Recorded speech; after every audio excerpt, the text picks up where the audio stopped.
When it comes to Venezuela, President Donald Trump says he doesn't rule out anything. He's already authorized ongoing deadly strikes against drug boats off the coast of the South American country. His team calls it a matter of national security. White House Correspondent Owen Jensen reports. Owen. Veronica, today President Donald Trump said he loves Venezuela and the people of Venezuela. But in the Oval Office this afternoon, he did not mince words when discussing Venezuela's president, Nicolas Maduro. President Trump says Maduro has not been good to the United States. He's done tremendous damage to our country, primarily because of drugs, but really because we have that problem with other countries too.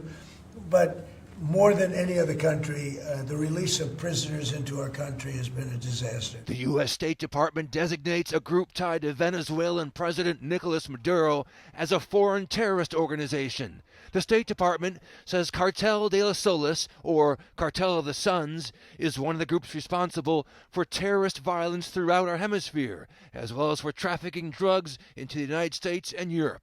Adding, neither Maduro nor his cronies represent Venezuela's legitimate government. The U.S. has already stepped up its military presence near Venezuela with airstrikes on suspected drug trafficking boats, hitting more than 20 since Operation Southern Spear started.